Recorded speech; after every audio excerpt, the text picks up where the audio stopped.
There are some unwritten rules of graphic design that you will hear repeated over and over, like that you should always justify your text instead of using left or right alignment. Or you may have been told not to ever use hyphenation for the copy in your designs. Should you really follow these advice, or are they completely wrong?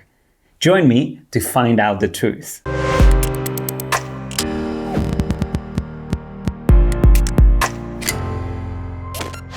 That text would look much neater justified. Can you change it, please? One of the sentences that I'm really dreading as a designer, because every time I hear this from a client, I have to justify why I'm not using justification. So for instance, here in this design, we have the same fold of this brochure, first set in a left align or flush left, and then we have it justified on the right. Yes, definitely the shape of the text looks neater, but whether the readability or the reading experience is better is a completely different question. And as a graphic designer, one of the most important tasks that you have is to make sure that not only you create aesthetically pleasing designs, but also functional ones. And readability, just like legibility, is one of the most important functions for any design wherever there is type. So to better understand this question, what I would like you to do is just consider looking at these two text frames as two solid shapes.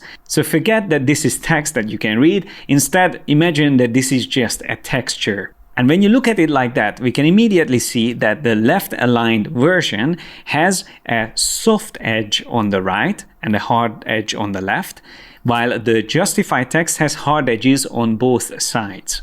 This makes it feel much more rigid compared to the other shape on the left, which can be a benefit as it makes feels more structured and organized, but it doesn't apply and work with every type of design. And to be honest, if you do your research properly, you would see that actually there's much more examples of left aligned text than justified, both in print and also on the web.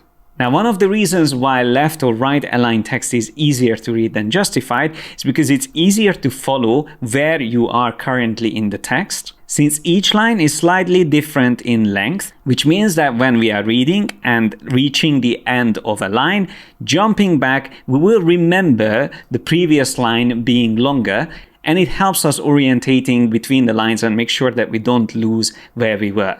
This is much harder to do with justified text because all the lines are the same in length. But there is another important difference which actually makes the justified text less organized, and that's the difference in the spacing between the words. Because some lines will end up having less words, and the only way the application can create the unified line length is by increasing the spacing between the words. This can lead to very unpleasant rivers or gaps within the copy, which can be very distracting and confusing while reading.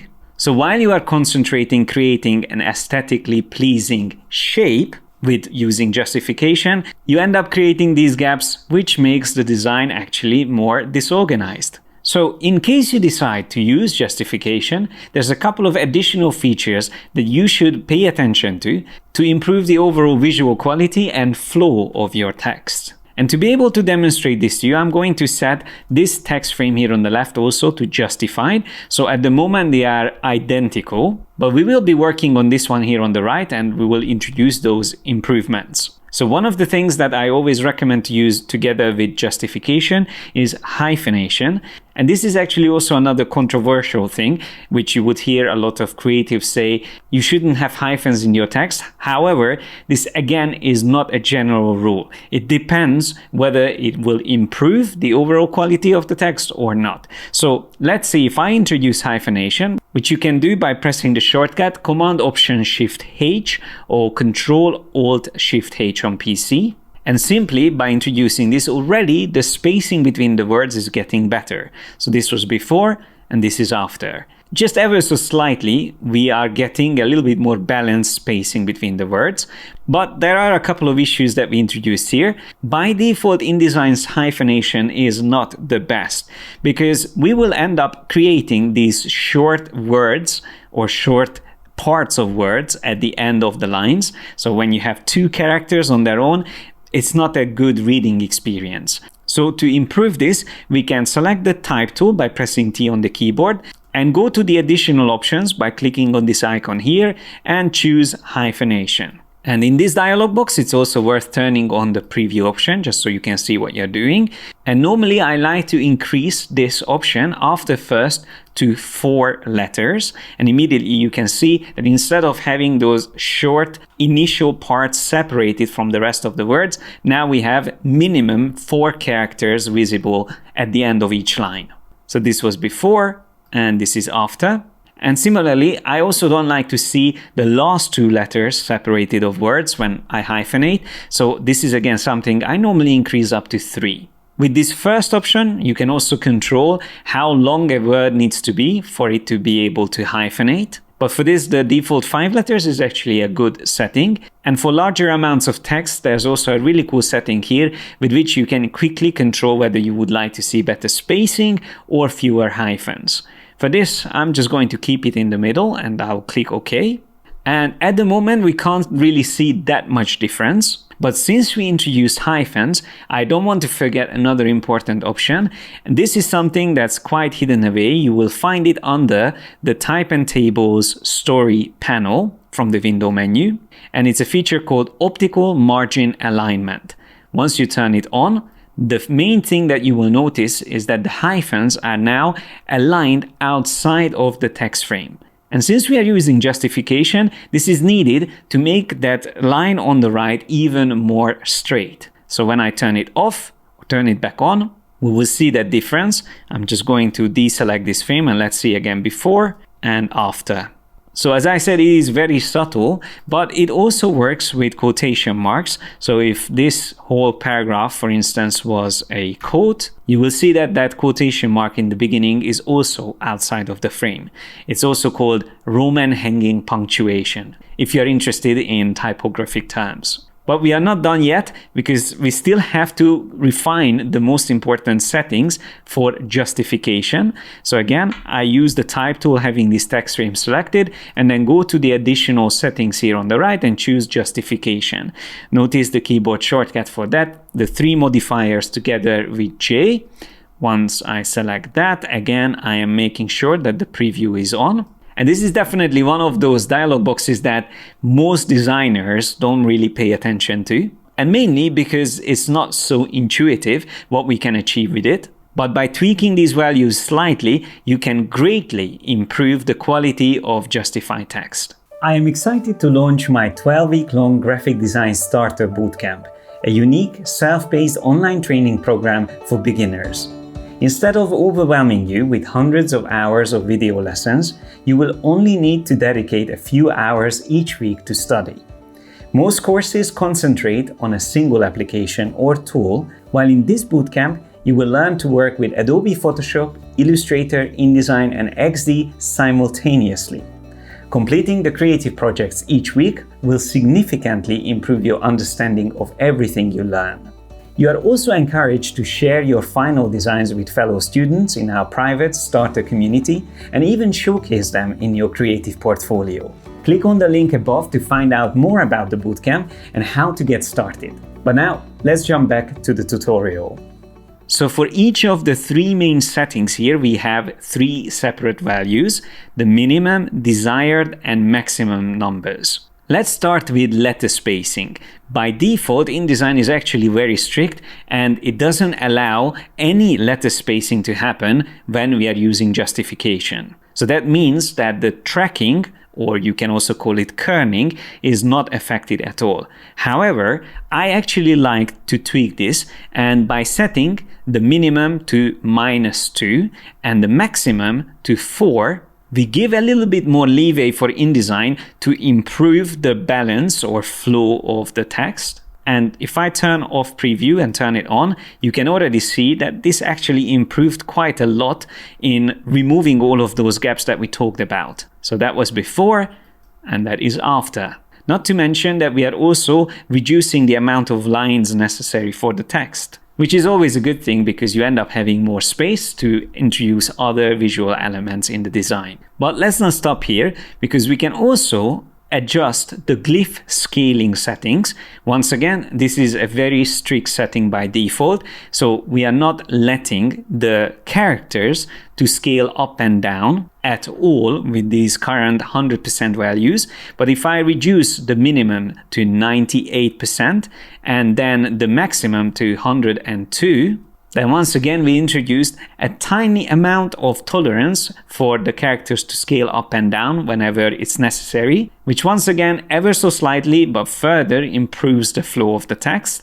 So that was before and after. And finally, word spacing is going to also make a big difference in how we improve this text. So again, I like to be slightly more generous with these values. So instead of 80% being the minimum spacing, I will lower that down to 75%. But I'm going to reduce the maximum amount. So instead of 133, I will be a bit more strict here and set this to 110. That means we won't allow the justification to introduce massive gaps. And instead of keeping the desired at 100%, I will actually reduce this down to 90, or you can go even down to 85 if you want. So by reducing the desired amount, you will definitely keep the spacing tighter. But it is important to mention that these settings work quite well with the specific font that I'm using here and also the size for the text. However, in other cases, you might need to tweak these values again slightly differently. But the general idea is the same, that instead of using the default justification values, we tweak it and improve it. And by doing that, we are improving the general flow of the text, and it is just looking much more professional. So let's just click OK to accept these changes.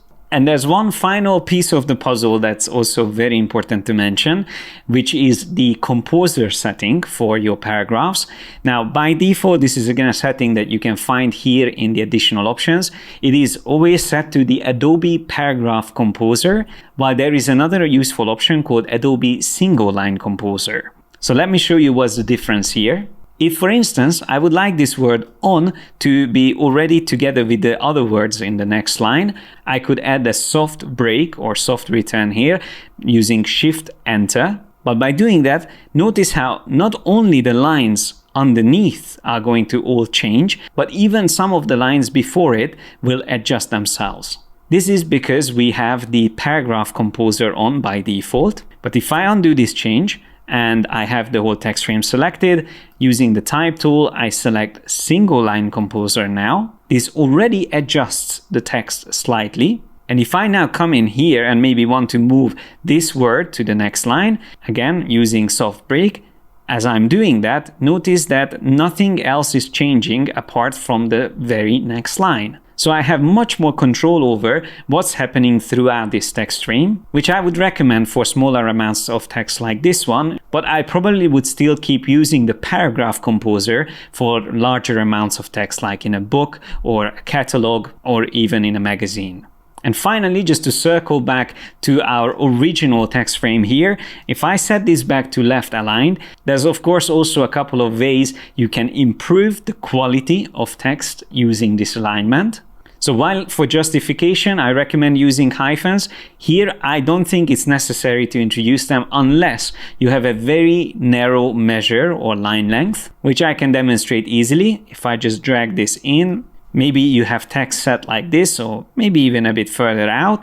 By introducing hyphens, you can see how it will refine the edge on the right, and it will make it less ragged. So there will be less of these zigzags here on the right. Once again, introducing hyphens improves it.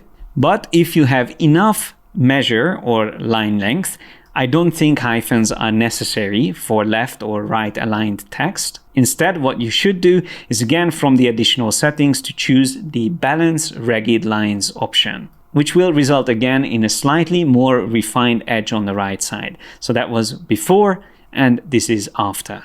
So to summarize, all kinds of alignments could work, and you shouldn't restrict yourself using either one of them just because someone told you not to work with them. As a general rule of thumb, I would say justification is great when you have a lot of text, like in newspapers, and you have to really condense all that text so you would have columns very close to each other. In these cases, justification helps to create those imaginary boundaries between the columns. making sure that readers don't jump or cross over between them by accident.